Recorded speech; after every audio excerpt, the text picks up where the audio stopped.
Hello, dear viewers. Support me by subscribing to my channel and share my video if you like it. And also, make sure you comment your thoughts.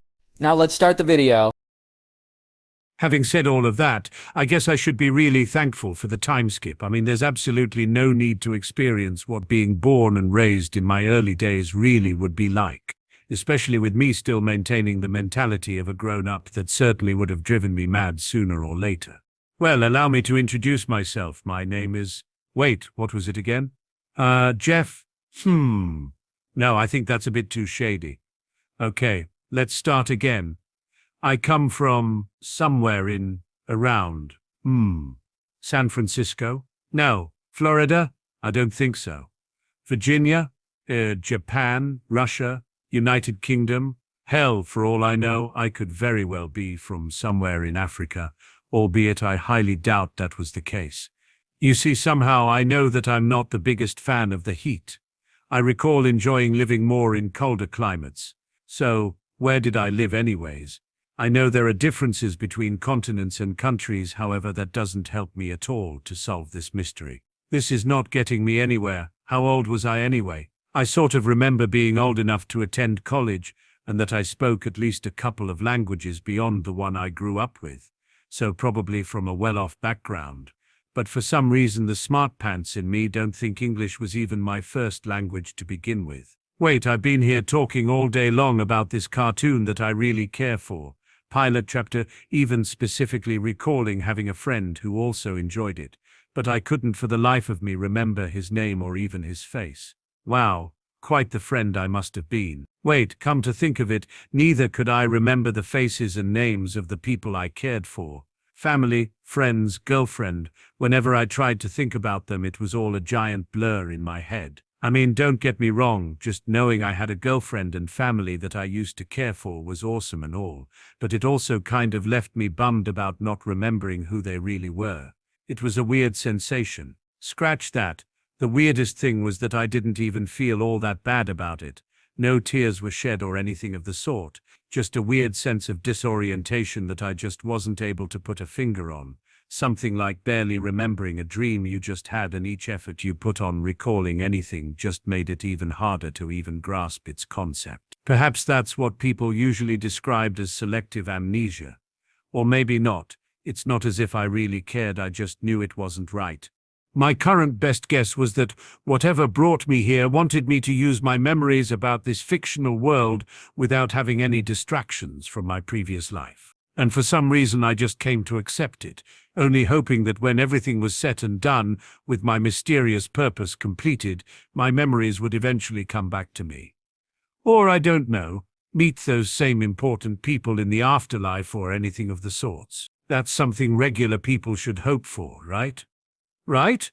Having said that, I might not remember barely anything about myself, but what little I did know was that being reborn as Ben Tennyson was supposed to be a dream come true to me. And it definitely still was, which should prove that my personality has been somewhat preserved, if not really dulled down so as not to panic once the realization of receiving a new opportunity in life was given to me. Anyway, after my brief existential crisis solved itself, I decided to endure my days of living as a young toddler named Benjamin Kirby Tennyson and wait until some form of omnipotent being presented itself, just to begin ordering me to do all of his or her bidding. But, believe it or not, no one actually came. At least not that I've managed to notice anyway. Are you shitting me? Come on, what's the catch? I know there must be one. Am I supposed to believe that I just got presented with the opportunity of reincarnating as one of the most powerful fictional characters in existence? You are in denial if you really don't think that, without having any semblance of rules to abide by. Just like that? Was it perhaps all just some cosmic fluke? Okay. Right. Don't mind me if I live my life to its fullest while also taking great liberties with the reality I've been inserted into. I mean, sure, no random omnipotent being will catch me lacking by simply changing a couple of things just to make their piece of entertainment more interesting, but if this really is just a bit similar to the original cartoon or even my own, then I certainly will go to town with it. And so, after coping with the fact that there weren't any rules, I finally began to enjoy the ride and ventured into my 10 years journey before that fateful summer trip with my retired MIB-like grandfather and magical DNA cousin. It actually took some time before I met Maxwell Tennyson in person, all thanks to my father and him not being as close as both of them might have desired, proven by how I've managed to interact with Gwen Tennyson much earlier in my life, which shouldn't be all that surprising since she and I shared a birthday and all. Having survived the boredom that were my toddler days, I didn't have much to do beyond going through everything I knew about the Ben 10 universe, or should I say Omniverse, from timeline to lore, and even listing every piece of trivia I had once learned, be it retconned or not further ahead on the timeline. The problem I found recalling everything was all those same countless headcanons and inconsistencies that plagued the franchise. Wanna hear an example that just dawned on me and almost made me curse out loud? I mean, my body couldn't talk properly yet, but you got the idea. During one of our family reunions, I was greeted by the image of none other than my new cousin Lucy Mann, alongside the freaking Lenapan bride I wasn't supposed to meet until the summer vacation that would present me with the ultimate device for understanding all the beings of the universe. Which means that not only did the big fat alien wedding already happen, but that more stuff could have already happened as well. I mean, Verdana herself might as well be on her way as well to pay a visit. Who knows? Time like this makes me hate being a kid. I couldn't just ask everyone about it and finally get most of this drama over with. Was I even supposed to be Ben Tennyson Prime? If so, will Ben 10,000 be a reflection of me? Will he be waiting for me with a sample of Alien X ready for me to copy into my own Omnitrix? Or, God forbids, have I reincarnated into the reboot? Man, I'm so screwed if that's the case. I literally never watched a single episode of that series. Well, at least all this desperation shows me that I'm not completely devoid of emotions, not when it has to do with this present life of mine. Paying closer attention to my surroundings as my sight eventually allowed me to do so, I noticed that the world wasn't as cartoonish as I had feared. Not that it should matter in the end, it's not as if a cartoon character would even notice its reality being unrealistic, but I was counting every positive point as a major win for me. From my parents' talks and the boring day-to-day that my life occasionally fell into, this world resembled the real one, with news on TV and radio pointing towards similar geography to my previous life. However, as a kid that still enjoyed its time watching TV, I noticed that I couldn't recognize anything that was being broadcasted. Barely any recognizable names save for historical figures, events, and the unexpected reference that I'm sure the creators of the show must have found really amusing. Indeed, a very confusing parallel world to say the least. But come on, you gotta love the potential for plagiarism from my own world. It was a common trope for a very good reason. On a second note, another thing I managed to notice was that the quality of entertainment here was very low, at least for my own standards, which I had always considered to be very average to begin with. For the life of me, I never understood what Ben liked about sumo slammers, always took it as a generic and lame fictional property not that different from Kangaroo Commando, or what the super alien hero buddy adventures show would have been if I wasn't so adamant about preventing it from even existing. Sure, I kind of get it that our standards are highly dependent upon our environment, but that still gives me plenty of ideas for the future. Regardless, besides spending my time recollecting everything I remembered from watching Ben 10, I had another passion project that was even more important that it succeeded. I invested most of my remaining time meditating, seeking to find a trace of the energy that I knew resided within me. I searched for the source of power that I supposedly inherited from my alien grandmother. An unexpected result from pursuing that endeavor was that both my parents, Sandra and Carl, were very thankful that I was a calm baby, one that only called for their attention when it was both strictly necessary and during the most opportune time for them to respond. Sure, they were a little surprised with how quick I learned how to speak, but I did end up nerfing some of my other feats like reading and writing so as not to appear too suspicious. Besides, not only was I their firstborn son, but parents sure liked to brag to their relatives and friends about how special their own child was. Come to think of it, it must have somehow trickled its way down to Gwen and how much expectations she must have been burdened with. In any event, after an entire year, ladies and gentlemen, I'm proud to say that I finally felt something just after starting to take my first steps. No, I assure you that it wasn't a false alarm like flatulence or the need to use the bathroom. And yes, I also thought it was rather strange that it took me that little of time while Prime Ben almost went his entire life without showing any signs of it. My working theory at the moment was that the fusion between my soul and the remnants of the being that inhabited this body before me somehow increased my perception of auras. That or it just unlocked the anodite spark that this body got from Verdana. Whatever it was, Mount Tai was within my sights.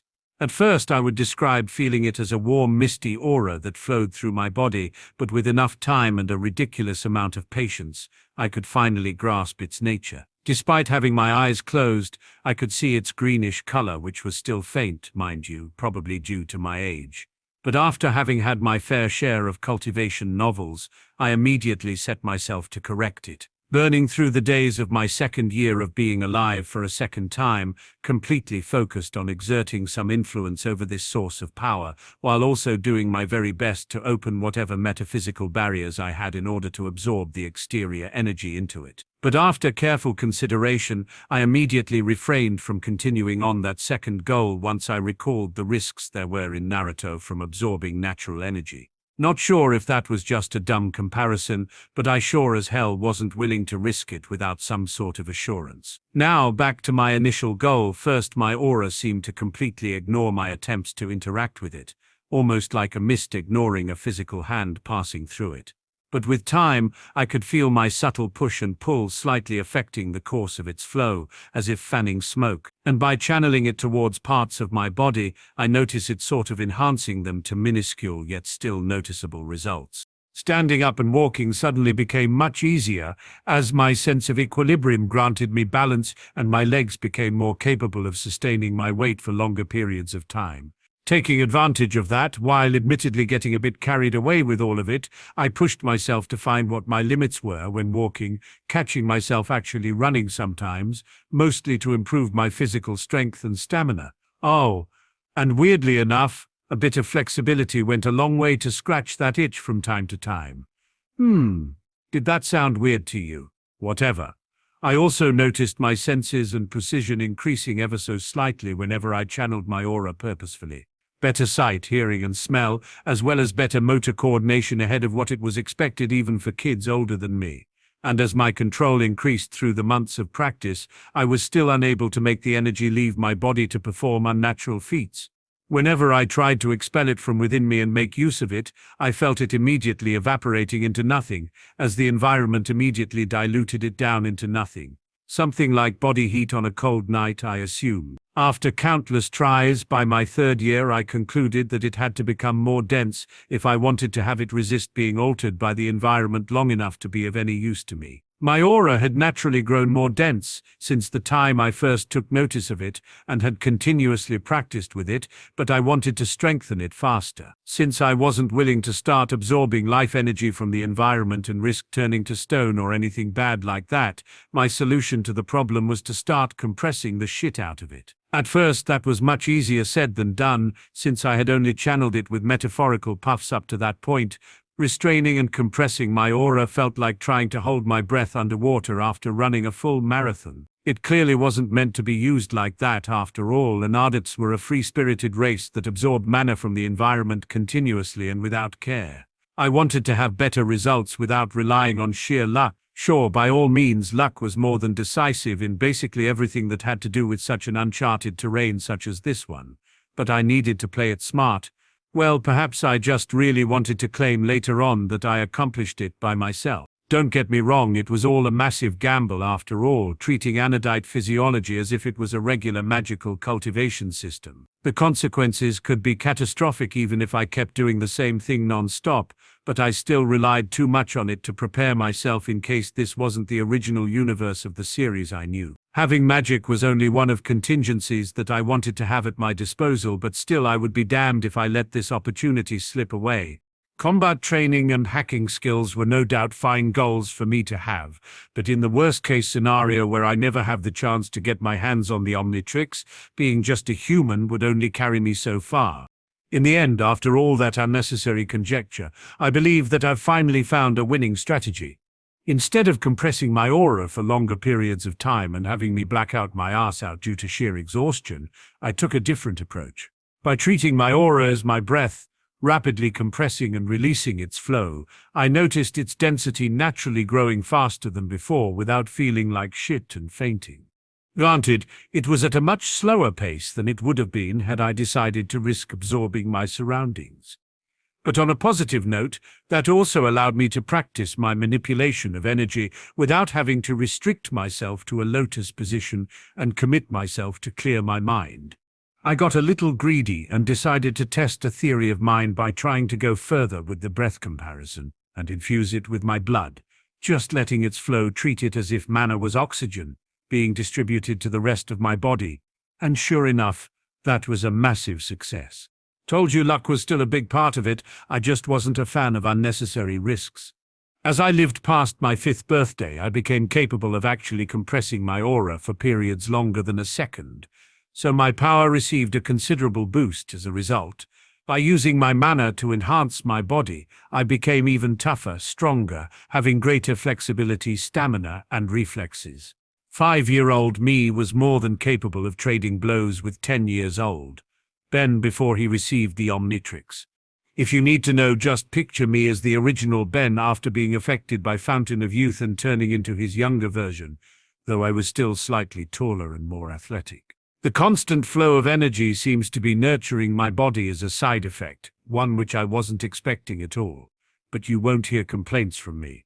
Unfortunately, I still wasn't a walking JoJo reference of a bodybuilder kid, nor could I confirm exactly how my mana had improved my intellect, probably since my cognitive functions had been preserved from my past life, and there wasn't really anything close to a mental challenge for me yet. My schedule suffered a little since my parents made me enter kindergarten, slightly worried that I was a bit too calm and quiet for a kid my age, but as some doors got closed to me, new ones were open. I'm so thankful that I forced myself to multitask while manipulating my mana, which made me not too much affected by the sudden change. For now, I still wasn't allowed to explore the neighborhood, much less the city, but my time will soon come. Despite my body being nurtured by mana, I refused to neglect my physical training, just really careful to not let any adult catch me sweating bullets while working out doing stuff like sit-ups and push-ups. Nor would I be content with my current knowledge. I was fully intended to be doing university-level courses by the time I got the watch.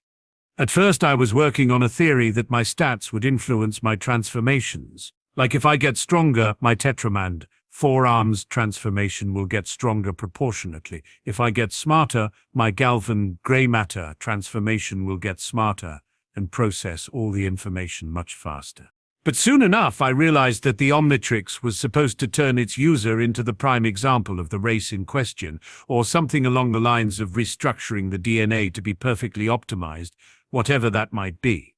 Still, that just rules out my raw physical capability as a human. Skill and wisdom still matters, like it did when Gwen was the one wielding the Omnitrix. Besides, to me my anodite mana should be more than fair game to be shared through that 1% or less of my DNA on each of my transformations. But I digress. At kindergarten, I finally met many kids around my age, including having more interactions with my cousin Gwen on a regular basis. Our parents kept meeting from time to time up until now, so we had more than a few opportunities to get more acquainted, but it's not as if we managed to have any actual and deep conversation thanks to her age. Though I did end up enjoying meeting both Aunt Natalie and Uncle Frank from time to time, the conservative duo was noticeably different from my liberal parents, but they were similar in regards that my aunt was also the alpha of the relationship. Sadly, my cousin Lucy Mann didn't join us at the kindergarten, but at least we still saw each other during our occasional family reunions. She was very sweet and adorable, a very upbeat, mischievous and happy-go-lucky girl even from her earlier years, and who I knew would grow to love playing pranks on people, especially on Gwen. We immediately got along well. She being a Lenapan only made me more interested to befriend her. Not sure if she could sense my aura or if it affected her in some shape or form, but Lucy became very attached to me, to the point of being a bit too clingy, despite us not seeing each other all that frequently. To be fair, I really enjoyed the attention and her reliance on me. The fact that she kept her nature hidden from even me made it seem that it wasn't supposed to be an open family secret, which for some reason calmed me down a bit with the possibility of Verdana coming out of the woods and taking me to be raised as an anodite. So, during my first time interacting with other kids, I kept my appearances as the cool kid that despite outperforming all my peers still kept his composure. Never bragging, never showing off, just chilling. Despite that, Gwen still wanted to compete with me. I beat her in regards to speaking and walking first, so her time in kindergarten and afterwards was spent trying to be more intelligent and popular than me. You might be thinking that I should teach her a lesson and make her submit to my authority. To that I've got to say, yes. Those definitely are thoughts people should be having regarding a 5-year-old girl. FBI would like to have a word with you. But the truth is that I find her bossy attitude adorable, especially when, despite being frustrated for not being better than me, she still tried to impress me. Reminded me of your regular tsundere, but I never allowed her the right to get physical from the start. Besides, she's just a kid, not a pet. I'm looking at you, Kai Green. Anyways, I still had lots of fun, not obeying her orders. I even had a few girls acting on my defense whenever Gwen got too bossy. And seeing her blush whenever people pointed out that she liked me was priceless. And sort of weird, if I may say so myself. Kids our age should just be in the boys-girls are icky phase. Then again, my shapeshifter prankster of a cousin might be behind those songs of being in a tree, kissing and stuff like that. Regardless, once I joined elementary school, I looked for any signs of relevant characters. Having not found Kevin Levin, I remembered that not only was he supposed to be a year older than me, but that around this time in his life, his father died protecting his plumber partner. The partner being Max Tennyson. Which confuses me to no end, given how Max was supposed to be retired for good by now. Oh, was the aggregate stuff even real? Omniverse really threw a wrench on all of it. So, no Osmosian ally for now. Sadly, other than a few familiar yet insignificant faces, I didn't find anyone that mattered to me and my plans. Thinking back now, Cooper Daniels was supposed to be a year younger than me. Darn it, a technopath would be very useful for my plans right now. Guess I will have to wait to meet him as well, though hopefully not for that long. But on a side note, by pushing my multitasking capabilities while manipulating my mana, I made a major breakthrough. I finally managed to extend my aura beyond the limits of my body. Tempering with its density affected its color, but not to the point of making subtle use of it useless. Its inherent quality had made it harder for the environment to dissipate it even by making it sparse. And since its nature has a deep connection to me, I could freely alter it even while I had it outside of my body, which allowed me to influence people nearby by extending an invisible cloud of my power that you could kind of compare with pheromones. By channeling hostile intent, I managed to intimidate bullies. Yup, they exist even at this age. If fueled by friendly intent, I managed to boost my charisma, making others much more susceptible to agree with me. And I think you've got the idea of what happens when I channel lustful intent using this technique. But honestly, I kinda pity my young female teacher. She will certainly seek lots of psychological help for climaxing after looking at a 5-year-old kid. At least, she was still cute for an adult. Though after the dust was settled, I admit feeling a bit guilty. I mean, I wasn't willing to test it on anyone around my age, but still, I should have known better. Worst case scenario, I might have created a Laternio's case situation for me to deal with. Back to my magical progress, when I don't make my aura invisible, it is actually dense enough for me to make a static barrier. For now it is a little weak, but I can at least use it as a step to reach higher places. Its color now is a tone darker than the green it once was, though, which helps me forget the mental image of being a knockoff copy of Green Lantern. Regardless, after I made my 6th birthday and had such incredible results for my age, I was presented with a choice to take a series of hard tests in order to jump towards middle school, or to wait another 5 years. Unfortunately, since it was quite unprecedented and required a certain level of maturity as well, Gwen didn't receive the same offer.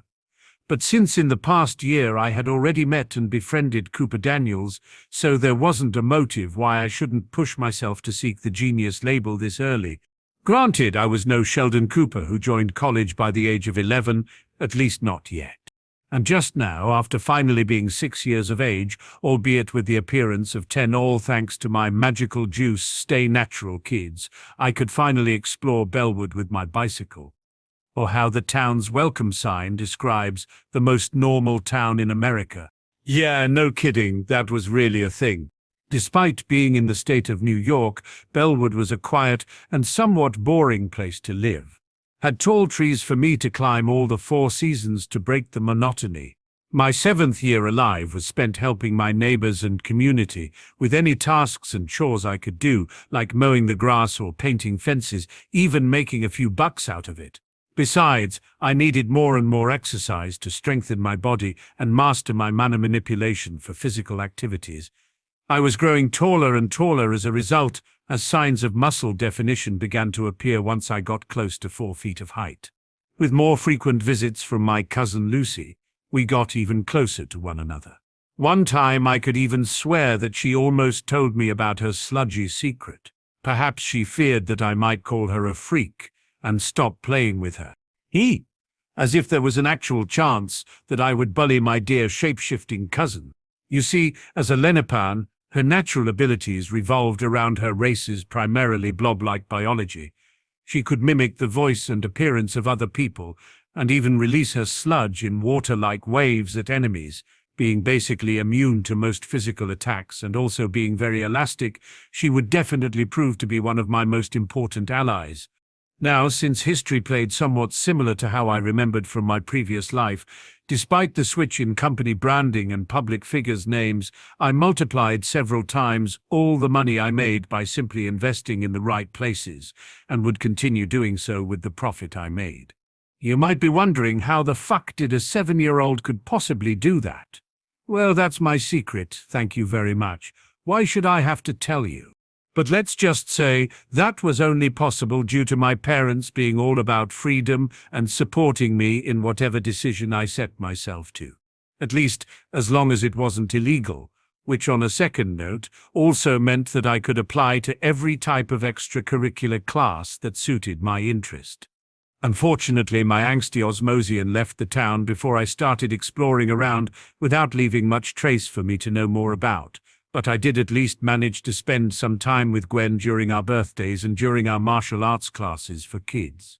Yeah, despite all of that, the girl was still tough as nails, obviously nowhere near my level, nor to the inhuman level she and every other Tennyson was back when everything was just a cartoon, but still a nightmare to the average guy. Oh. And with Cooper also being labeled as a genius and following my example a couple of years after me, he became another close friend of mine, teaching me lots of things about computers at such a young age. Middle school was nice and all, with subjects finally having some level of complexity that I had to actually think for a second or two, but cherry on top was being allowed to play sports with kids much older than me. While my knowledge has continued to grow, with me being around 8th grade, I could easily comprehend high school subjects. However, unlike back at the kindergarten and elementary school, I quickly understood that the title of the cool kid wasn't something easily achieved by good grades. Outstanding talent for sports helped me not get picked by the bullies, but believe it or not, it was the aloof personality that actually did the trick. Not gonna lie, I was aiming to become the Sasuke Uchiha of my class without all his edgelordness, and I'm proud to say that it worked. Well, kinda. You see, if you take all the intimidating brooding and glares from him, you sort of fall into the charismatic jerk that most kids this age like to be around. I mean, it was that way for me at least. Had my fangirls gushing over me, and even some older kids that kept trying to compete with me. A calling I didn't know I had was for debate. Don't judge me. It's not that weird. For it was precisely that calling that drew the attention of the organization I've been wanting to make contact with for a while now. And as secretive as they tried to be, as soon as I received their letter stating their interest in helping nurture new talent, I recognized their style, the Forever Knights.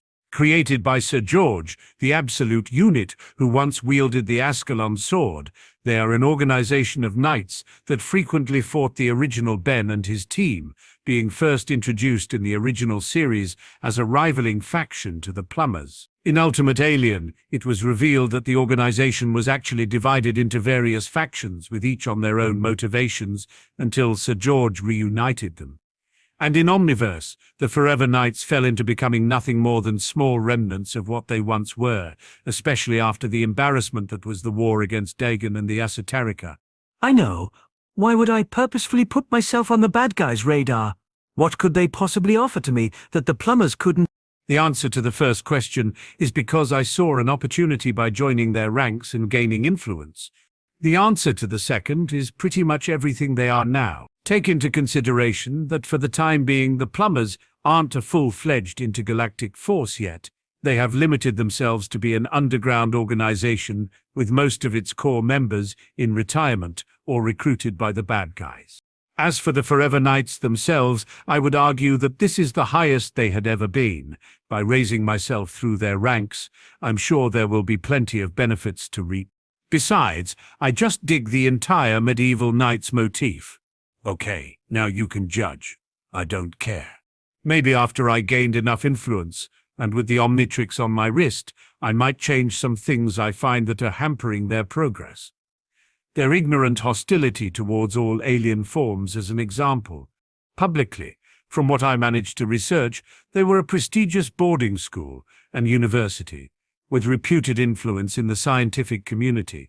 I was about to enroll into their group and be accepted as page, the lowest ranked of their organization, and be taking subjects varying from geography, history, mathematics, chemistry, biology, physics, finance, information technology, languages, and literacy, not to mention advanced physical education.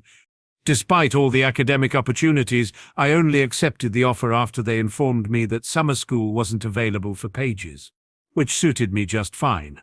After all, there simply was no way that the Omnitrix would stop being my top priority, especially now that I had a great grasp of my anodite powers. So, after completing my 9th birthday once again alongside Gwen, I went to visit the campus I've been assigned. It wasn't that far from Bellwood, only a few hours of distance by car, but the place itself left me in complete awe. The main campus sat on about 500 acres in New Jersey. This university looked more like a palace fit for European royalty than a school. The architecture and design of the campus buildings were creatively planned and executed to make a lively and connected learning environment, while still maintaining the medieval theme. The classrooms were innovative and designed to be flexible to support a variety of educational experiences. Every student that roamed the place were supposed to be geniuses in their own way, ranging mostly from young adults to a few teens.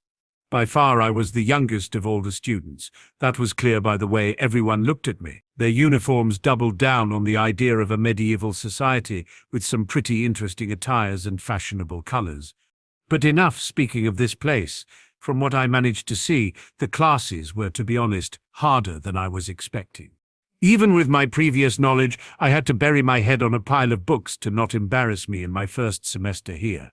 But thanks to all that pressure, I finally discovered that by channeling my mana through my brain, I boosted my learning curve with added bonus to my nervous system. In this state, I became ambidextrous and had my reaction time shortened considerably, which also gave me an edge during physical training and combat classes. Since I hadn't made much use of it, this technique left me completely drained after my first uses. Only after using it continuously did that massive drainage problem lessen into some annoying headaches. The following year went by faster than lightning. It didn't take long for my accomplishments to make me famous even among people much older than me. Having college girls interested in 10-year-old me was a little much. But then again, you won't hear me complaining about it, and in martial arts and gymnastics I was also second to none. I even had the opportunity to practice horseback riding, softball, skiing, and cross-country. Sadly, weapon training wasn't offered to me yet. Hope I didn't give you the wrong impression. I didn't waste my time in the last year before the summer trip with Grandpa and Gwen. By the year 2006, my investments had already paid off big time. So I've made good use of it by opening a small business unrelated to me that would serve as cover for my future inventions. My anodite power has progressed greatly, with my cloud of influence now being capable of controlling other beings with lesser intelligence, like animals and plants. though its range is a little too short for my taste. Also, my barriers have become much larger and stronger than before, with me finally making some progress in regards to range attacks like Gwen's projectiles during Alien Force. Wish I had been as lucky with the mind-reading idea I had during one of my debates, or at least with my aura detection. That would make my life so much easier. I did consider venturing out of the state to seek out any relevant item before my summer trip, but without the Omnitrix, it would be just too risky and foolish.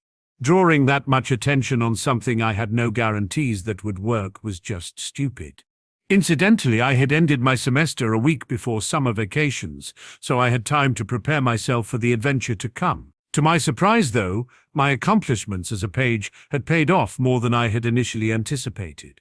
I had received an offer to become a squire after my summer vacation ended. Once again, I will have to take a series of harder tests, but if I succeed, I might become the youngest squire in quite some time of the organization's history. That would certainly keep me busy before the events of Alien Force began to unravel and give me more influence over the Forever Knights. But for now, I had a powerful device to collect and master its uses. Looking in the mirror, I noticed how different I've become from the original Ben. While still maintaining my hair in an unkempt style and having the same eyes, I had a more athletic build with a proper surfer tan. Being already taller than Gwen, who herself was just around 4 feet tall and would only continue to grow from here. Out of nostalgia, I still used the usual clothes like the military green cargo pants with side pockets, with black and white sneakers that had black stripes each. Although the only piece I changed was the classic t-shirt. It was now reversed with a white stripe over a black shirt with short sleeves, just like the original Ben 10,000 had. I picked up my notebook, video camera, and iPod. I bought these with my own money, packed multiple types of food and drinks, in case Grandpa's cooking doesn't end up working for me, and a few medicines and first aid kits, just in case. With my backpack filled with everything I found that would be useful for the next months, I said goodbye to my parents and waited for Grandpa Max to pick me up. On planet Earth, a 10-year-old boy with brown hair and forest green eyes was in his grandfather's RV, relaxing in one of the seats of the built-in table and with his back to the window, having both arms crossed behind his head. He wore a grey hoodie with green stripes, a black striped and short-sleeved black shirt with a central white stripe, military green cargo pants with extra pockets at the side, and white sneakers with their own set of black stripes. This was our unlikely hero, Benjamin Kirby Ben Tennyson, a boy with plenty of knowledge of the future, even way beyond regular mortal understanding. Despite his exterior cool demeanor, internally the boy couldn't be more excited for what was to come that day. Years of planning all building up to what might already be transpiring much farther away from the sky above him. And just as the boy was expecting, deep within outer space, in the solar system space, a battle was going on in the asteroid belt of Saturn. There one could identify what appeared to be a small grey ship, with twin fins and green spheres on its edges, being blasted with red lasers. Those same red lasers came from a much larger ship that looked like a larger version of the Spartan laser weapon from Halo. And with red spheres, however, this was the ship known as the Cimmerian Hammer, feared throughout the universe due to its infamous captain. Despite all that infamy, the smaller green ship still fought bravely and flew to the side, firing 2 green lasers back at it once it found an opening, causing some damage to the hull of the pursuing ship. Inside the Cimmerian Hammer, 2 humanoid robots were at the controls, immediately calculating the amount of damage they just received. They were orange with a black faceplate with 4 orange dots and spikes on the shoulders. Hull damage 20%, but the system still operational. One of the robots reported, "The captain of the ship was a light green squid-like alien with a red armored suit and gauntlets, bearing tentacles for a beard and piercing red eyes that brought instant dread to his enemies. This was the alien warlord known as Vilgax. I have come too far to be denied." The most feared conqueror of all stated menacingly as the ships exited the asteroid belt and the smaller ship evaded the Cimmerian Hammer's lasers. "The Omnitrix shall be mine, and there is not a being in the galaxy that would dare stand in my way." Meanwhile, at the same time in class, a girl with short orangish red hair held by a blue hair clip and green eyes, wearing a blue raglan shirt with a cat logo on her chest, white capris and a pair of white shoes with dark blue stripes. Impatiently tapped her foot on the ground. Having already finished her notes of the last class, she stared up at the clock with a nervous twitch in her head as she kicked her foot up and down, looking like she was about to burst from the class at any moment. "Come on, Clark. Grandpa is probably waiting for me at any moment now," she thought to herself as she glared. "Wasn't what I had planned, but I still need this vacation." "Okay, class," the teacher said. "I hope you have a good summer, and I hope to see you again soon." That was when the bell rang, and everyone shot up out of their seats, especially Gwen, who grabbed her backpack and practically bolted for the door as she rolled her fist in celebration. "Woohoo!" Gwen walked outside and took a breath of fresh air and exhaled, invitingly. "Ah, so good." Soon enough, two girls walked out of the school and stood side by side with her.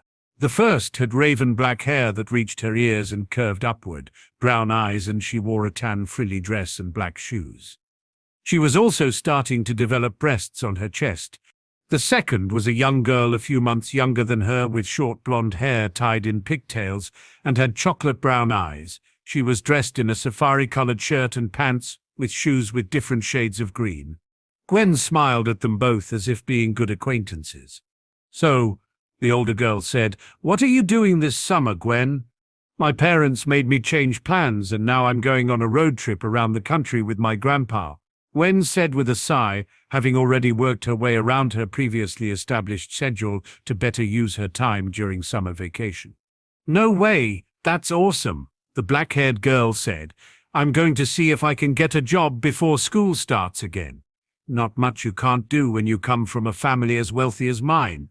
"Of course, Simone," the younger girl said with a smile followed by a roll of her eyes. "Your dad's Carl Nesmith.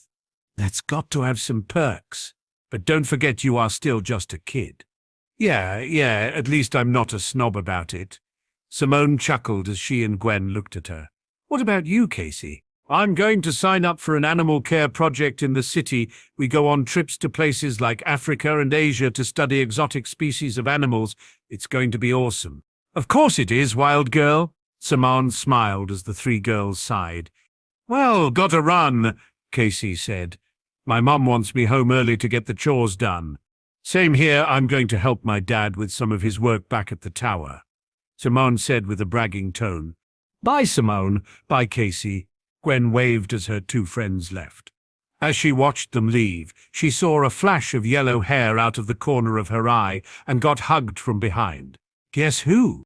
Gwen immediately recognized her voice and manner of speaking. Hi there, Lucy."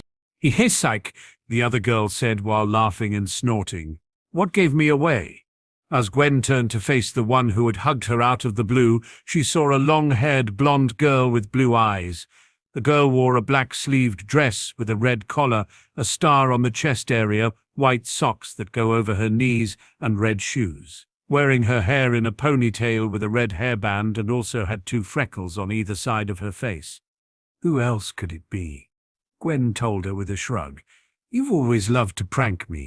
Lucy simply gave her a wide smile in response. "So, ready for our summer vacation?"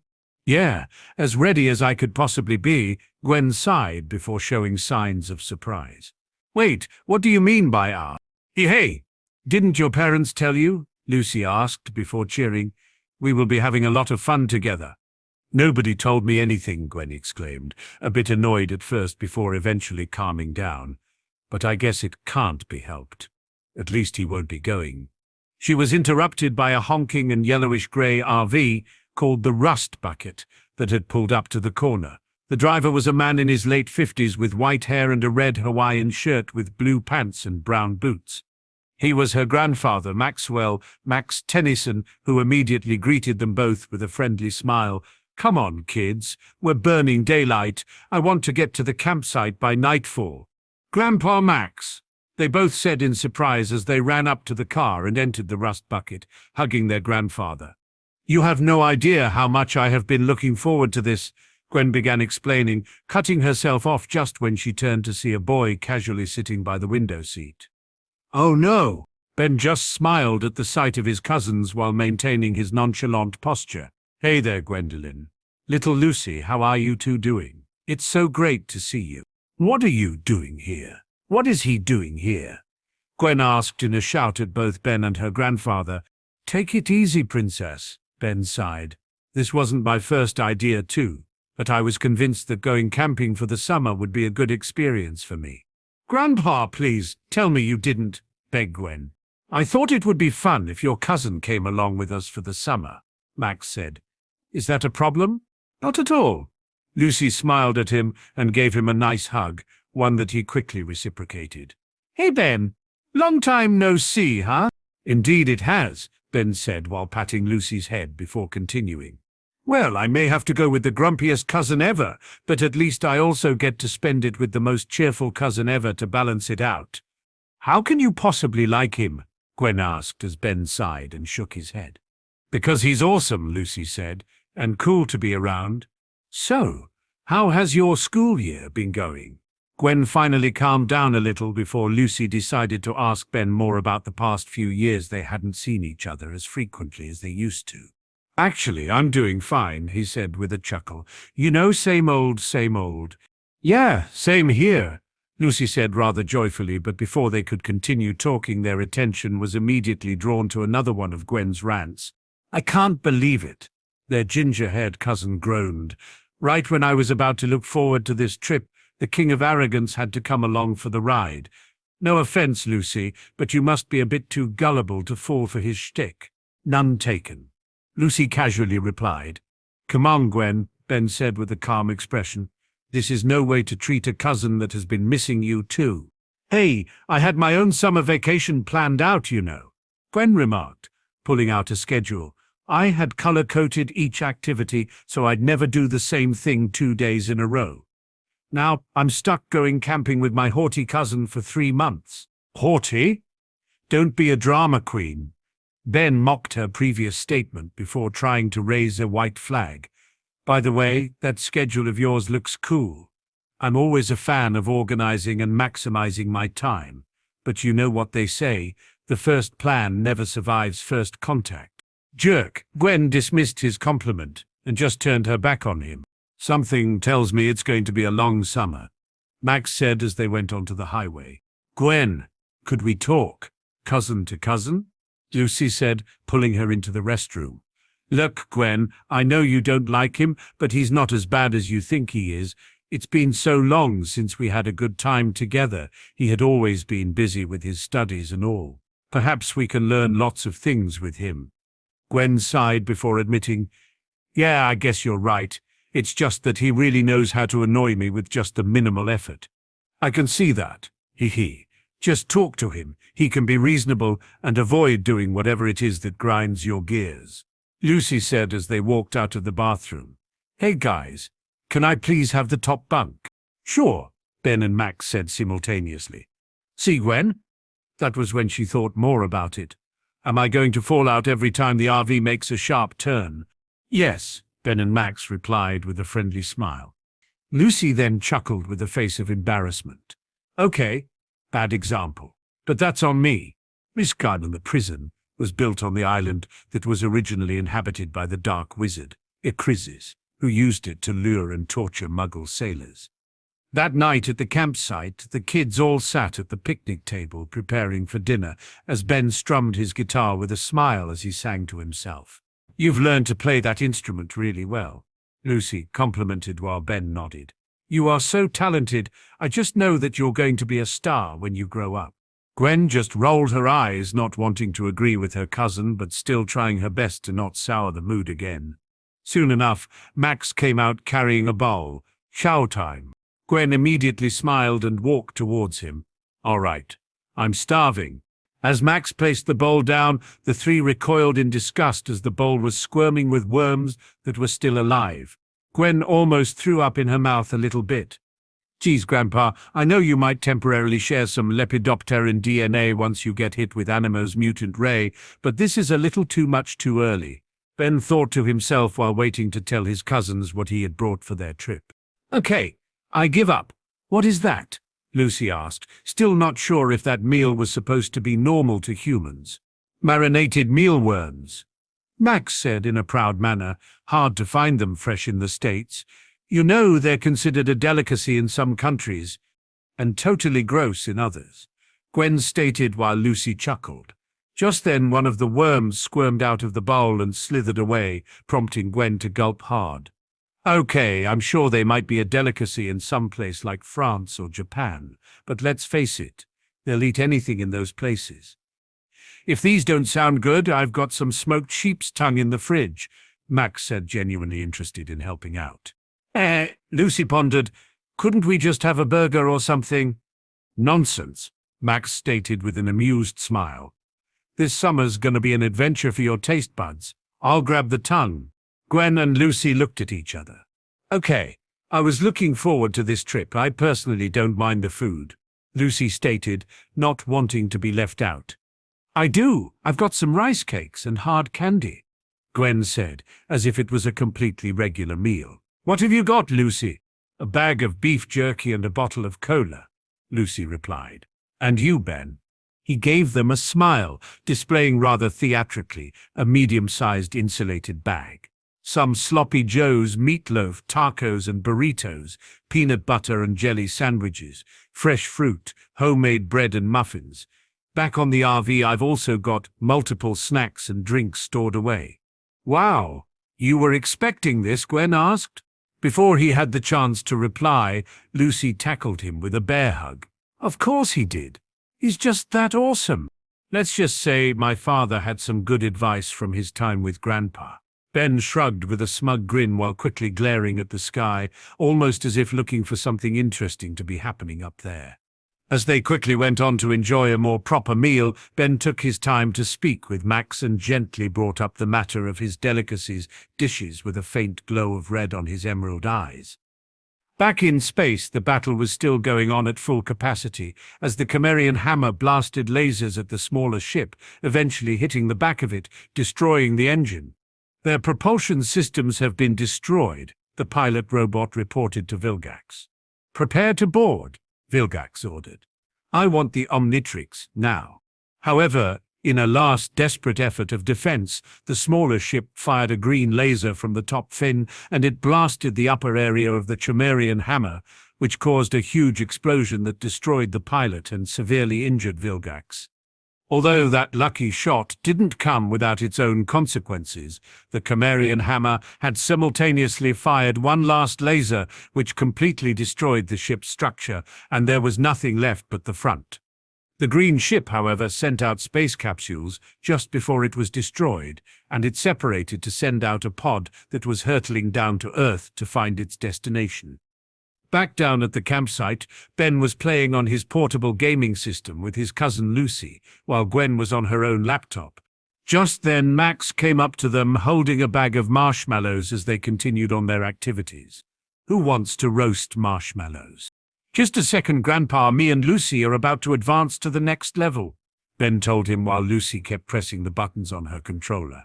Okay, how about we also tell scary stories while eating them? Max tried to find another thing that he could use to connect with his grandchildren. Scarier than having to spend your summer with your weirdo cousin? Gwen asked in a mocking tone, unable to resist herself. Not you, Lucy. Gwen! That was so uncalled for, Lucy scolded as Ben just dismissed her with a chuckle. Gwen glared at him and turned back to her laptop. I'm also busy looking up cures for extreme geekiness, Gwen mocked. Nothing yet, Ben. But let's not give up hope. I thought you liked my geekiness, he remarked before cheering for defeating the boss in his portable video game. Come on, you three, we're all in this together. Either you can mope around all summer, or we can have some fun, Max encouraged them. I vote for fun, Ben said, high-fiving Lucy. Me too, Lucy joined in. I vote for moping, Gwen frowned and returned to her laptop. After completing the level, Ben turned off his video game. I'm going to take a quick walk, Grandpa. After that we can have some tasty marshmallows, he said as he got up and walked into the woods. And I hope you have some spooky stories to match the ones I've learned back in college. Do you want company? Asked Lucy, blushing a little. Maybe next time, little Lucy, he told her with a charming smile. "Could you please store my video game back in my bag?" "Sure thing." She smiled and did what he asked her. "You behave as if you were his puppy," Gwen said with a grunt. "I think you're starting to grow on each other," Max said in a hopeful manner. "Yeah, like a tumor," Gwen stated without stopping her internet search. "Sorry, Grandpa, it's just not gonna happen." Mikra's POV. Meanwhile, as I left the group behind on the rust bucket, I quickly made my way through the nearby forest, clearing considerable space in a short amount of time thanks to my improved physical performance, boosted by my mana, eventually reaching some high level where I got a good view of the area where my special package might eventually land. "Oh man, this is it," I told himself while trying my best to not jinx myself. After scouting for a while throughout the woods, I decided to keep my sights up, only to eventually spot a shooting star with a pink streak soaring across the sky. "Whoa! A shooting star!" I said, not really afraid to risk exposing myself to a possible time traveler observant after diverging so much from the canon continuity. But just for the sake of it, I also cupped my hands and made a wish. Fear almost dawned on me until I witnessed the shooting star change directions and started heading straight for my position. Either it mistook me for Grandpa, or an actual variant of me just hit it with quite the impact. I thought in the brink moment I had left to dodge out of its way. Although, before I could get far enough, I was thrown by the force of the impact and had to actually put some effort into flipping in the air and landing in the dirt. Ugh! If only I could just test my magical shields against it without risking exposing myself. I remarked mentally before dusting my clothes off. But I suppose I should just be thankful that it wasn't a literal impact equivalent of a J-dam. The comet that landed created a huge crater in the ground. Walking to the edge of the crater and looking at it, I found exactly what I've been dreaming ever since I woke up in this new life. "Wow, it's not a shooting star at all," I said, slightly bored, already tired of my own act. "It looks like a satellite or something." The satellite was actually the space pod from earlier as it then cooled off from the heat of entry. Then, the ground that I was standing on suddenly gave way and I came sliding down and found myself facing the pod. No longer needing to act up and look nervous as the space pod opened to reveal a watch, it was green on the faceplate and black framed with grey supports, and had a green button on it. "Hello there," I mentally said, as if meeting an old friend of mine, almost shedding an actual tear from how special that moment really was to me. "You almost made me worried a few minutes ago, thought you would not come for me this time." Getting a mischievous grin on my face, I stuck my hand in, and the green watch unhatched itself, jumped up and clamped right onto my left arm. Shaking my arm just to check that the watch wouldn't get off that easily, I even tried to test its hold over me by pulling and pulling, but it just wouldn't budge. "Excellent. Kikaku intensifies." I smiled in victory before immediately starting fiddling with the Omnitrix until the faceplate popped up. Great progress so far. The X-shaped faceplate then folded to form a diamond shape, and the silhouette of a flame-headed creature with thick hands appeared inside of it. "Awesome," I said, actually excited, before pressing down the faceplate, and a flash of green light suddenly came out of the watch. The Omnitrix sank down into my arm, and from where it sinked, brown-orange rocks erupted from my skin and worked their way down my body until they reached my eyes. Then, cracks appeared in the outline of my now rocky skin, and the watch symbol appeared on his chest. My head erupted into flames with a face outline inside. "I'm on fire, baby!" I realized with a smirk, not completely believing my time had actually come. "Check it out. I'm totally hot. But my voice is totally cool." After getting a proper hold of my emotions and finally stopped gushing about how nostalgic it was to be in that exact position, I cooled my mind and began looking for the most obvious changes to me. Other than being light like a candle, which sucks for stealth, especially during nighttime, I can still see with colors. Clapping my hands and snapping my fingers with care close to my head, I presumed, "My hearing seems normal." Sniffing the air round for a brief moment, perhaps a small impairment to smelling scents. Perhaps for the best, I would rather not have to smell sulfur every time I turned into a pyronite. I stared at my glowing hot hands and began to ponder. Pyrokinesis and heat generation, that's a given. Not gonna lie. Fire daggers and swords are pretty awesome. Picking a falling leaf and igniting its tip quickly before gesturing with my hand and absorbing the small flame. Fire and heat absorption as well as immunity, that's a check. By puffing my rocky chest and blowing the heated air, I was capable of imitating a fire-breathing dragon.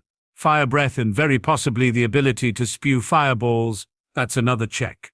Flexing my molten rock-like arms and legs, I deducted, I believe, overall enhanced strength, durability, jumping, acrobatics, agility and reflexes come along as well. After considering what I recalled from the cartoon series, I concluded, but I guess most of my alien forms will have these perks with some minor fluctuation. Gotta set up some equipment to help me better power scale each transformation.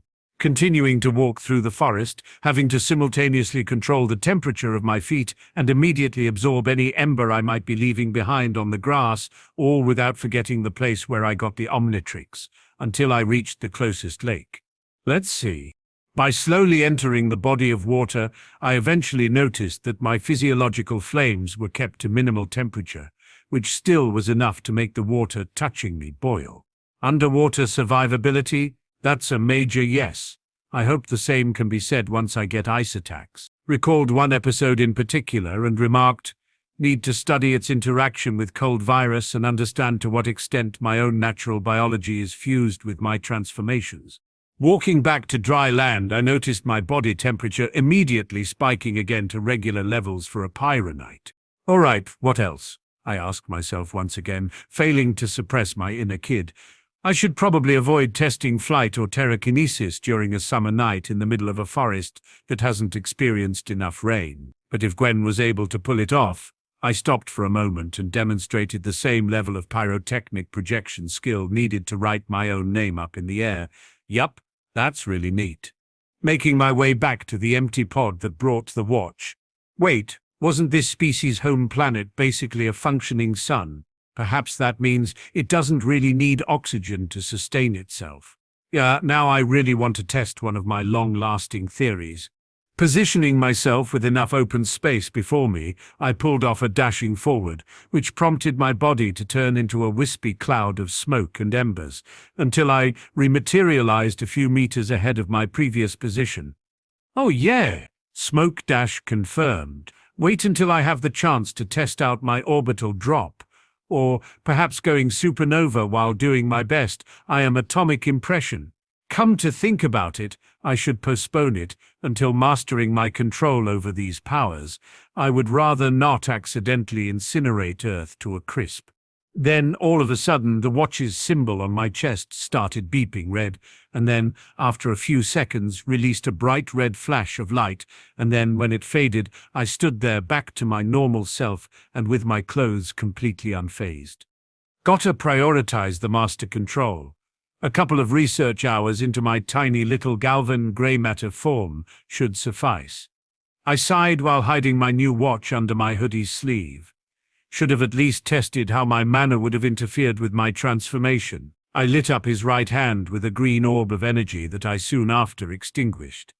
Perhaps it would have compensated for this Omnitrix's lacking feature of providing me with the species' instincts. Might have made manipulating fire much easier for me and safer for my environment. But then again, if I did that while it was still dark, it would have looked like the sun was already rising and immediately exposing me before I was ready. Seeing not much else to do until the Omnitrix recharged, I decided to return to camp and have my marshmallow and horror story time with my grandpa and cousins. Back in the camp, Max wondered, having not heard anything out of the ordinary besides the absence of one of his grandchildren. Ben has been gone a while, but I guess he can't get into too much trouble out here. Unless he ends up bear's food, Gwen said as Max and Lucy turned and glared at her. Hey! I can dream, can't I? She just shrugged before someone caught her by surprise. Keep dreaming, dear Gwendolyn. Ben told her with a chuckle, ignoring her startled jump, and immediately approached Max about those marshmallows.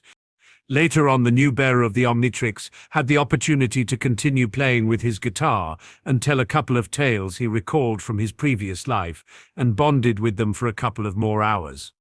Fortunately, thanks to the boy's hoodie, no one noticed the Omnitrix still hanging tight around his left wrist under his sleeve. From then on, Ben Tennyson would count it as another part of his body, declaring adamantly to himself that Vilgax better prepare himself for what's coming his way if he dares try to take it from him. Concurrently, up in space on board the Tremerian Hammer, one of the pilot robots was reporting to Vilgax, who was now placed inside of a tank. What do you mean it's not there?" Vilgax asked angrily, still recovering from his near-death experience. "This battle nearly cost me my life, and you say the Omnitrix is no longer on board the transport?" Vilgax, the warlord conqueror, rose up from inside of the tank and treated his minions to a truly grisly sight.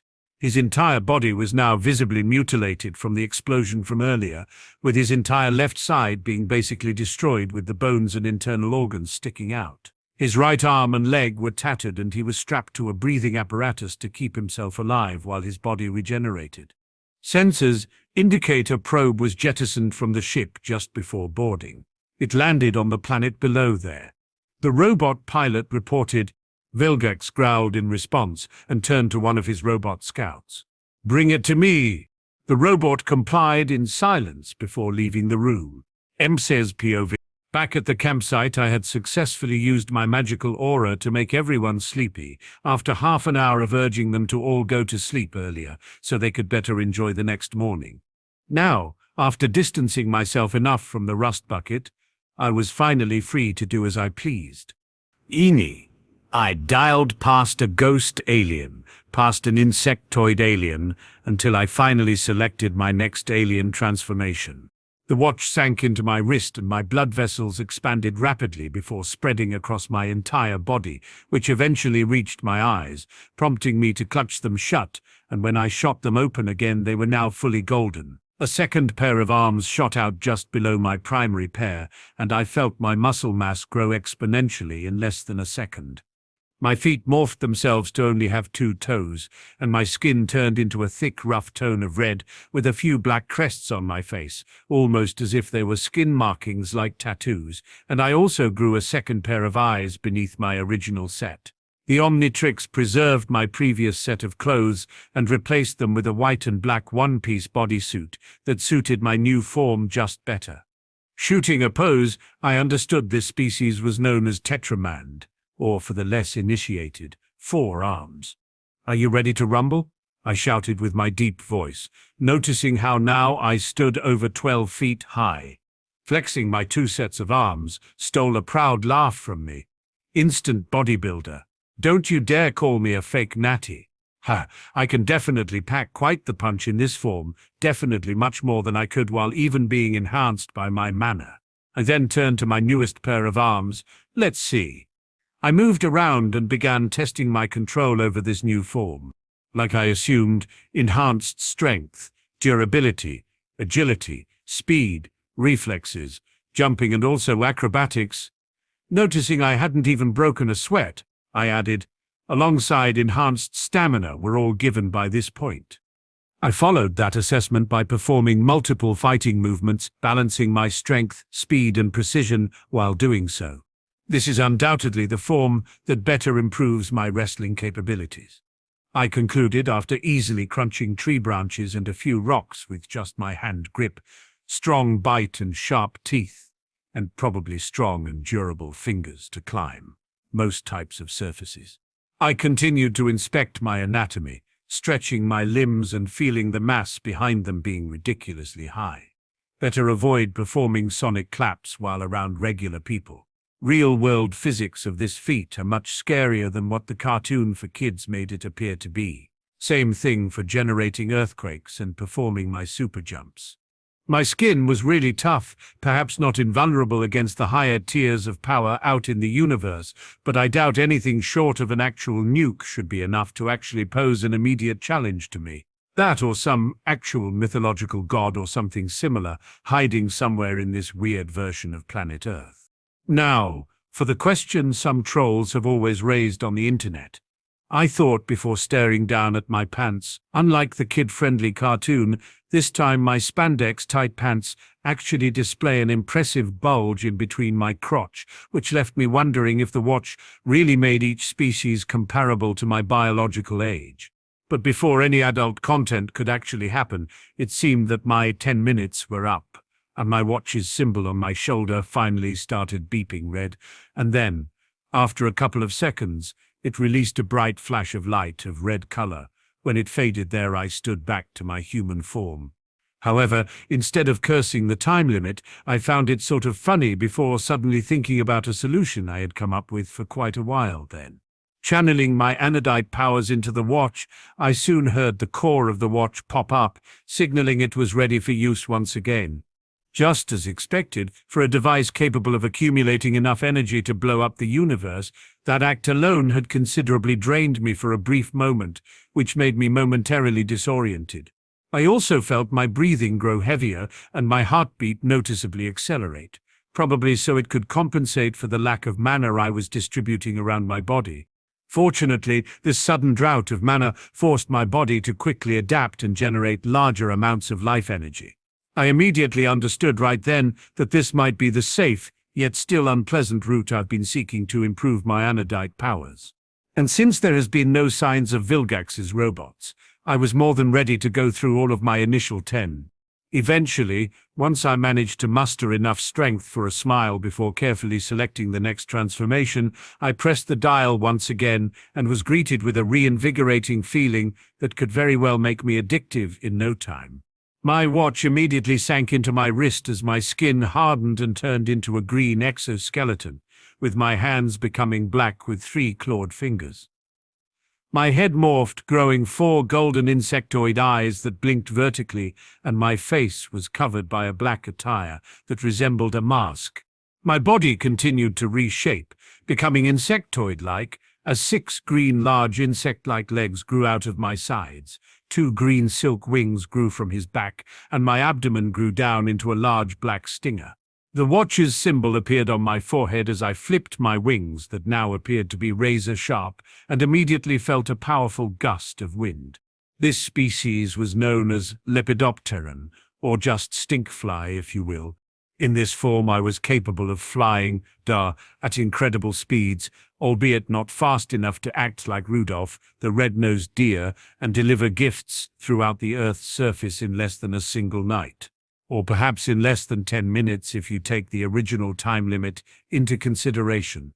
Man, that episode was just an absolute mess. Plus, I felt that I was capable of carrying heavy beings such as Vilgax, although that might just be while still in mid-flight, otherwise regular grapples in the ground would have no chance to pin me down. That and strong wind will take me out of the sky very quickly, although I'm not sure if it will have to be on the scale of a tornado or not. Spitting a slime-like substance that could ensnare my targets or serve as an improvised grappling rope on top of either being flammable or fire-suppressive, depending if I spat them through my eyes or my mouth. Such a versatile tool, I'm sure it will prove its use from time to time. I also had in this form sharp claws, feet, and an ultra-sensitive receptor stinger that could easily pierce steel and work as some sort of insect antenna, allowing me to crawl and climb on the occasion that flying wasn't an option at the time, just as if I was Spider-Man. Which sure wasn't the same thing as an insect, but still, you get the idea. What else? Let's see. Oh, movable eyes that grants me a 360 pillar vision, not to mention that my actual vision reminded me of a dragonfly's, processing all my surroundings as if everything was moving at slow motion. Even my brain felt dedicated to better process all that influx of information fast enough to be applied while under massive speeds of flight. My standards for tasty food have fallen drastically, and I must really stink for anyone that wasn't of the same species, to the point that it might even be toxic to plants, I said with my high-pitched voice. But I at least have gained some sort of pseudo-spider sense alongside my expanded field of view. How did the original Ben never notice it? Again, spiders aren't insect, but a spider sense variant is still dope as fuck. Next, incredibly enough, enhanced strength, although to a much lesser degree than my Pyronite, Heatblast, or Tetramand forearms form, but still easily capable of overpowering a regular human. Enhanced durability due to my really thick exoskeleton, which resisted being tackled through a building by none other than Vilgax without being squashed like a bug, while still not hindering my great agility, dexterity, and reflexes. Should just stay clear of non-physical attacks such as electric and cold, just in case. Hearing the time limit red beep of the Omnitrix in time to land without a problem, I eventually morphed back to my human form. "Next," I said excitedly, not at all worried about the energy drainage I was about to put myself through again and again. This time I approached the same body of water from before pressing the dial. Next time you see, the watch sank into my wrist again, and my arms were immediately covered in greyish-blue scales that travelled up my arms, turning my fingers into claws. I then grew one angler from my forehead that emitted a bright phosphorescent light, just as my eyes did as well. Growing gills from my neck as my teeth quickly grew and sharpened themselves. Once the scales finished covering my body, my hair then turned into a green dorsal fin running down my back. My clothes were once again switched. This time I was dressed into a green loincloth-like bathing suit that was only on my bottom half. The watch's symbol this time was on my upper left torso. This species was known as Pussysphelan, or Ripjaws. In this form I could breathe underwater, literally form an actual tail by merging my legs in real time, vastly improving my speed and agility underwater. Though my limits were still left to be properly measured, I hoped it would be another case where original Ben merely scratched the surface of its true potential. What other instant land adaptation could this form achieve that I wasn't aware of? Perhaps shifting between gills and lungs? That's perhaps just too wishful thinking from my part. In any case, closing in on the underwear adaptability I already had, which included actual night vision enabling me to see perfectly in the dark recesses of the deep, spotting minuscule objects on the seafloor, and what appeared to be a water sonar that allows me to pinpoint objects through my enhanced acute hearing. And in order to make a home under the waves and plumb the deepest depths of the ocean floor from its home planet, this species' body would have to be quite sturdy and somewhat invulnerable to survive the tremendous physical underwater pressures. The densely packed muscles were a bonus to that demand. Then again, the limit of this adaptability would have to be explored for better understanding. Interestingly, my favorite trait was being able to expand his mouth, which always struck me as one of the best intimidation tools I had alongside my steel-bending jaws.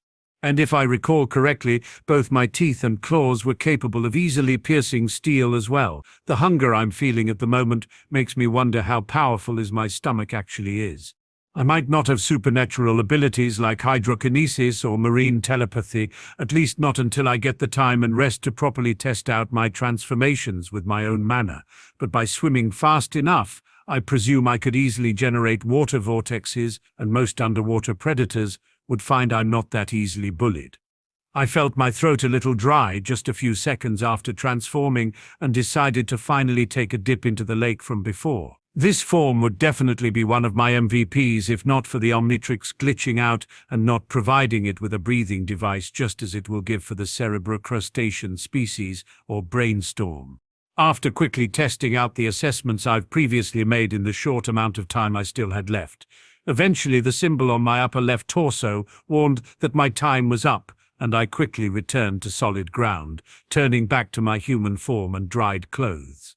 Next, the Omnitrix sunk into my arm, and this time my skin turned into a metallic texture of black and green lines of energy scrawled their way across my body, giving it the appearance of a computer's screen with circuitry patterns within. Both my clothes and hair vanished from my body, and my eyes merged into one that quickly morphed into a green light circle. This species was known as galvanic mechamorph, or just upgrade. As a matter of fact, my body was now made up of billions of small cell-like creatures called nanites. No, don't let me get started with all the fan theories about becoming a better, or should I say an upgraded version of Generator Rex. Unfortunately, due to the prototype Omnitrix not being able to perfectly turn its organic wielder into a galvanic mechamorph, at least for the moment even basic weapon mimicry was out of my range.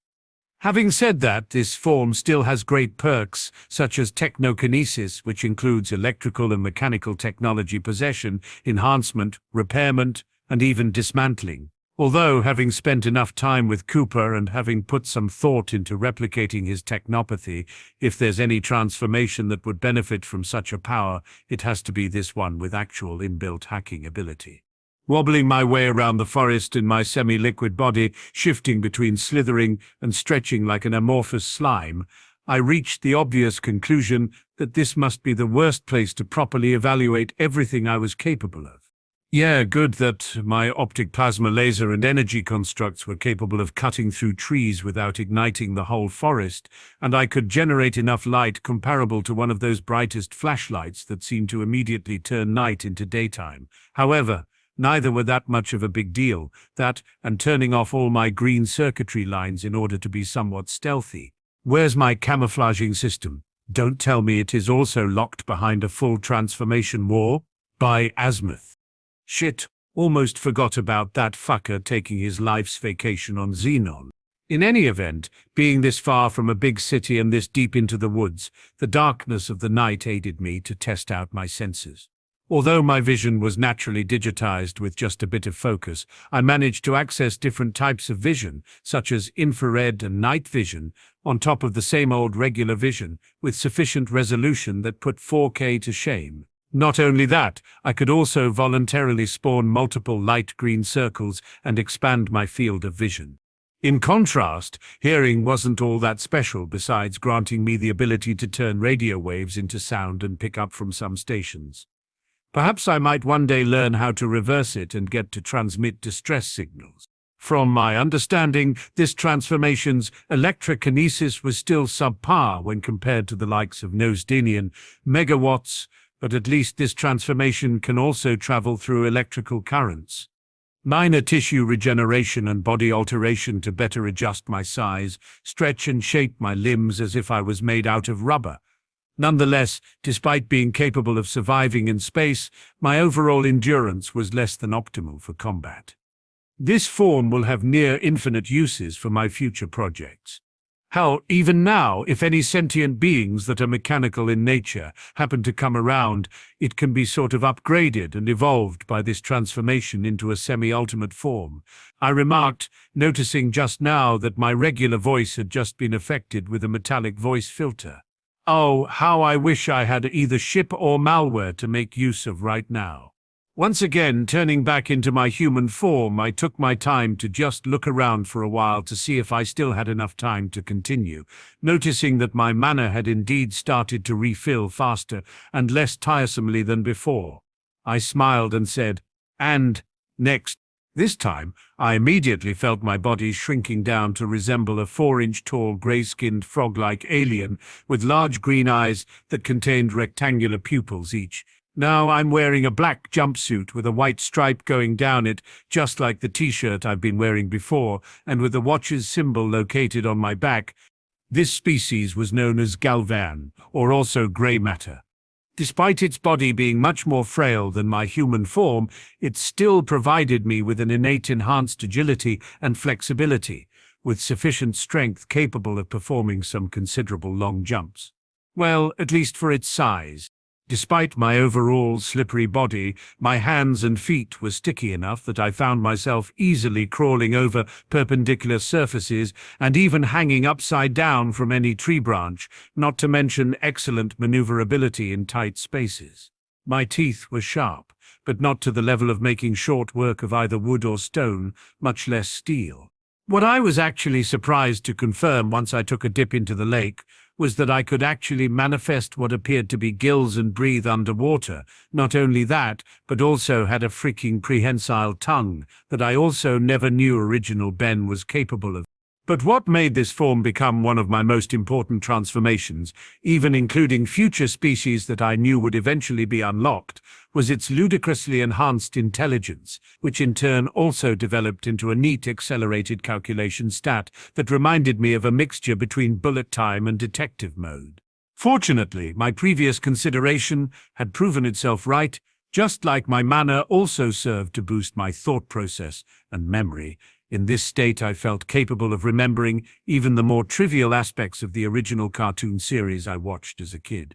Not only that, I even got a pretty good idea of solutions for even previously glancing past some really complicated math equations that I wasn't even trying to solve in my head at that time.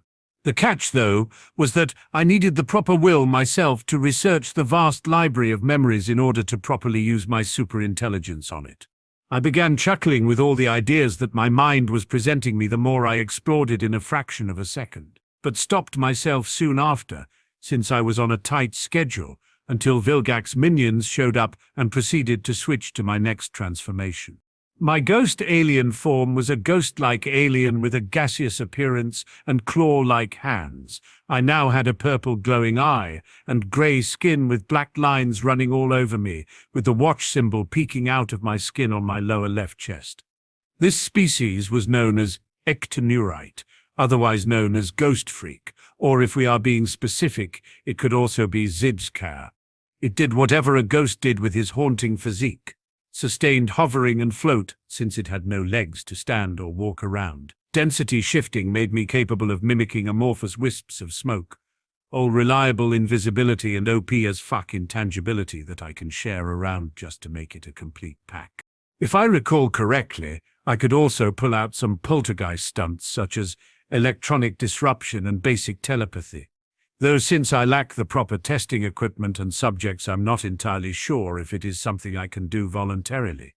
Taking my time to check this transformation's protective and removable skin, which somehow worked to prevent sunlight from harming me, led me to find out I had instant regeneration against every attempt I made to hurt myself with my razor-sharp claws. Other than that, my movable eye had innate night vision and what I believe is some sort of X-ray ghost sight.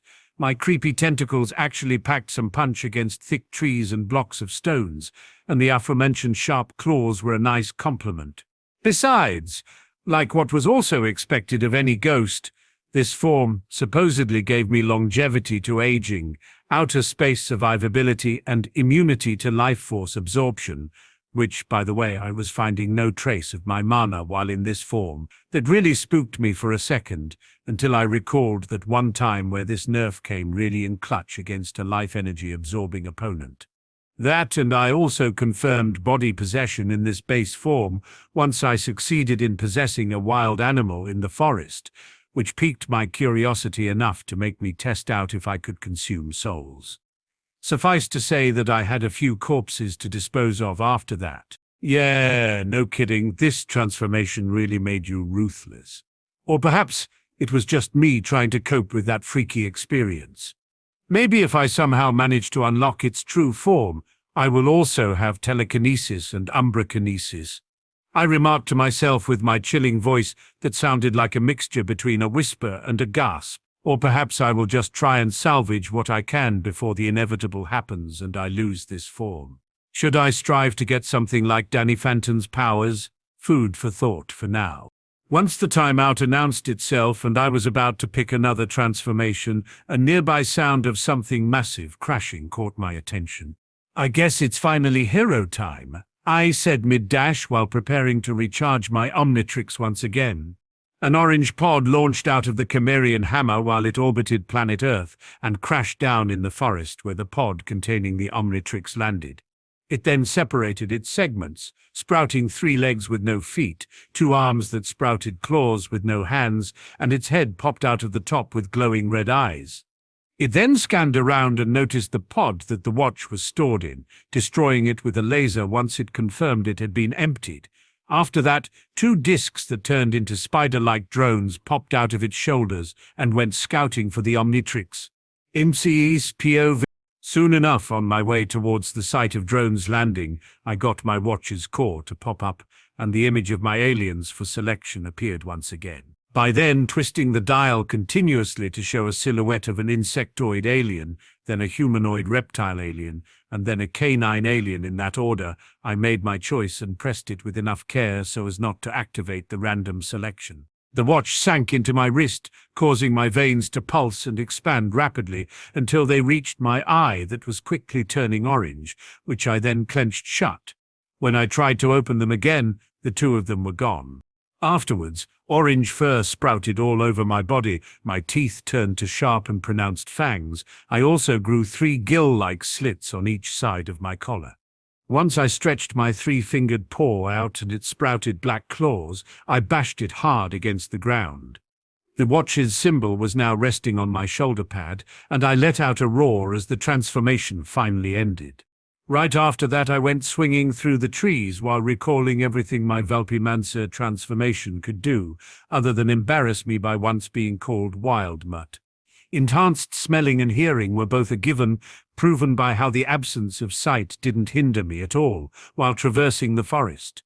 I also noticed that it was much faster and had better reflexes than my Tretamand form. Could switch between quadrupedalism and bipedalism whenever I pleased. Had deadly sharp teeth and claws that should be more than a match for steel. A set of prehensile feet that did wonders for my parkour on tree branch to tree branch. I might be quite light, otherwise it was surprising how the branches were still able to support my weight while swinging around in this form. Even quill projection. I knew that the drones sent by the giant robot were searching after me and my Omnitrix. So it didn't surprise me when one of them found me and immediately aimed its laser towards my direction, especially since I had sensed its presence from a mile away and easily jumped out of the way, making it blast the tree branch I had been swinging on instead. Coming up with a battle plan was easy. Just by continuing to swing from branch to branch, I kept avoiding its laser blasts as they all hit the environment instead, and produced a distraction to momentarily blind its senses. For a brief moment the robot was left searching around blindly, unable to find the slightest trace of my location, before giving up and deciding to just float away to search in another area. However, I had better plans. While still grasping onto a higher tree I had just climbed up, I got the drop on the robot, literally. With a sudden leap from my hidden spot, I landed hard on the robot, biting its mechanical arms off before it had a chance to properly respond. The still operational robot understood quickly the futility of attacking me and tried instead to shake me off in order to fly away, but I held on tightly, tearing the head part off before clawing away at its inner circuitry, and immediately jumped off once my first opponent was completely neutralized. After safely landing on the ground below, I stood up on all 4 limbs and focused on the small fire on the cliffside, produced by the first robot's crashing. Before the second robot that had failed to sneak on me had the chance to attack, I ferociously pounced on it in order to immediately scratch and bite at weak spots in its circuitry. I've already identified from the previous foe. Having the last robot neutralized before me in a better state of preservation than the first one, I just made sure it wouldn't turn on again before turning back to my human form. "All right, got some nice alien tech scraps for later," I said while feeling the trembling from the big robot moving farther away in the distance, and proceeded to immediately recharge the Omnitrix. A Petrosapien should be good enough for the job. My watch sank into my wrist for what felt like a millionth time that night, after I selected my transformation, and from there soon began being encased in green crystal, which quickly covered both my arms, legs, torso and head as it eventually closed around my eyes until they both became fully golden. I also felt 4 spike-like diamonds, the lower pair being smaller than the upper pair, growing out of my sturdy back, with my clothes this time morphing into a bodysuit, black from the waist up, and from my shin downwards, white on my legs, with the watch's symbol resting on my upper left torso as the transformation finally ended. "Cool," I said as my right arm quickly grew crystal spikes, exactly as I had just mentally visualized, before making it into a detachable piece that quickly shaped itself into a long sword. Scratch that. This is dope as fuck. After that, I pushed the bonds of my control and morphed my body to resemble a late medieval knight, with a bullfrog helmet, larger pauldrons, and even a detachable plate that I shaped to resemble a heater shield. Wasn't that much of a fan of Minecraft, but even I got to give it to them that diamond armor was indeed quite impressive. Better aspect of it all, I could quickly switch out and in from that loadout form, even quicker if I just shedded it all out instead of absorbing the extra crystal into my body. I really wish to have this Petrosapien Diamondhead form performing the same level of shape-shifting feats as the Segmentosapien blocks were capable of, just with the added durability I currently had. From my recollection, I already had regeneration if my near-indestructible body was ever shattered, but to which extent it approached the Crystal Sapiens' resurrection feat, I didn't know. Cherry on top, I had energy refraction redirection, which was what the original Ben used to defeat the big robot boss, but also I had an edge in combat with this energy absorption, outer space survivability, and immunity to time ray decay. Crystallokinesis in itself allowed me to manifest crystalline constructs from my body, like shooting sharp projectiles from out of me at impressive speeds, and even forming massive crystal-like structures from out of the ground itself. And with just the same amount of speed, proven by how I just succeeded in pulling out a move I immediately called Crystal Launch, which consisted of almost instantaneously raising a pillar of crystal that allowed me to jump much further than I could have accomplished without it. Since that was all too easy, I was just left with what to do next, so as not to lose momentum. I mean, the crystal rope that original Ben once produced, connected to a literal crystal anchor, could suffice to just rope swing my way around like the good old webhead. But I wasn't that much into it since it really felt conceptually silly with bulky old me. Fortunately, back on that previous idea of shedding all the extra layers I've raised through armor and shields, another extension of my body alteration power, I instinctively found out that the same thing could be done with the regular parts one would have thought to be essential to my transformation. Put into simpler words, I released all the unnecessary weight and became a much slender version of a Petrosapien, which now granted me sufficient mobility that matched more appropriately my initial plan to parkour my way around the forest with the occasional crystal launch and crystal hooks. Surprisingly enough, I was fast enough in reaching the giant robot so as not to embarrass myself by not selecting the Vulpimancer wild mutt form once again. And as the towering droid eventually came into my view, still looking for its primary target, my green crystal longsword sliced through the lower segment of one of its metallic legs, as if it was made of hot butter. Instinctively and effortlessly dodging away from the robot's lasers, left and right, as I regained my bulkier shape so as to raise my defenses up, until it eventually blasted a tree, which would have fallen right on top of me hadn't I mentally commanded that a huge crystal spike grew out of my back and sliced the tree in two, prompting the halves to fall on either side of my position. Much to my surprise, however, the robot was quick enough to grab me.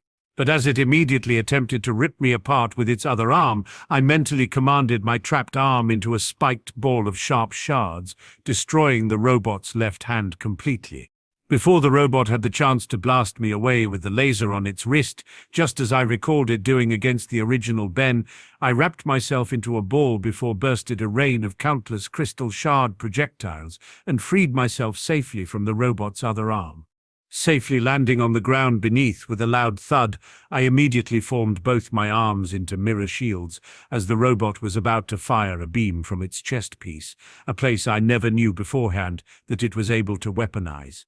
And as it eventually fired its most concentrated beam, I held out both my arms and absorbed the entirety of the power thrown at me, forming extra spikes on my feet, so to give me better grip and not be easily blown away by the force behind the blast, my crystal body acted like an energy battery for a brief moment as I felt supercharged. "What comes around goes around, isn't that right?" I said before finally releasing the laser back onto the robot, blasting it in half and resulting in an explosion that would easily make sure I wouldn't have to worry about it getting up from that. Sensing the difference between having all that blinding energy inside me left me wondering about another thing I've been meaning to test out, but hadn't had enough juice up until now to try it. Suddenly a surge of energy began manifesting from within my crystal body, and I noticed that my color became less of a pale blue and more of a verdant green. That was my mana, finally bleeding in on one of my transformations. Does that mean I no longer need the Jesus of this species? I mean Chromastone Crystal Sapien. Not sure if the Guardian of Petropia is even a thing in this universe. Just then I noticed that it wouldn't take long before sunrise and decided to leave it at that for now. Man, I will have to leave those future problems for future me. Now, on to the spoils of war, I said while tapping at the Omnitrix's symbol, turning back to my human form and immediately proceeding to recharge the Omnitrix again. And last but definitely not least, my precious Knetzeleren form. Long story short, this super fast Velociraptor dude was my favorite amongst the original 10, and that's coming from a guy who never fully appreciated speedsters such as the Flash to begin with. Back up in space, where drones were still making incessant repairs to the Chimerian hammer, Vilgax just received the information regarding his scout robot's destruction. Failure! Unbelievable, Vilgax shouted, analyzing the short footage his minions were capable of proving him about his nemesis before they were all destroyed. The being who is keeping the Omnitrix from me will soon hang from my trophy wall. Back at the campsite, Max, Gwen, and Lucy were just about to wake up. Nearby, outside of the rust bucket, a dust cloud came speeding up, and an alien sped to a screeching halt. It was a blue-skinned velociraptor-like alien, with black skin on his arms and legs, a long prehensile tail with blue and black stripes. Each of its arms ended with three-fingered hands, with scissor-like claws, and instead of feet, boasting blue wheel-like spheres at the end of each legs. A blue and black mask lifted from the creature's face, revealing its green eyes with black markings. It wore a jumpsuit-like version of what resembled the regular clothes worn by Ben, with a distinct symbol resting on its chest. As the symbol began beeping and flashing red, the slender alien who just appeared in a flash of speed immediately disappeared in a flash of red light. In its place remained Ben Tennyson. The boy looked around before running towards the rust bucket at a regular pace, and as he went inside, he said, "Good morning, guys. The sun is already up." Max was the first to respond to Ben's words. "Good morning, Ben." After readjusting his sight and noticing that his grandson was already up and changed out of his pajamas, he added with a smile, "I see that you are already ready for the day." Lucy jumped out of bed and replied just as joyfully, "Me too, me too." Gwen simply grumped and covered her head with her pillow, not knowing why she felt so tired, but her tired head lost to her hungry stomach.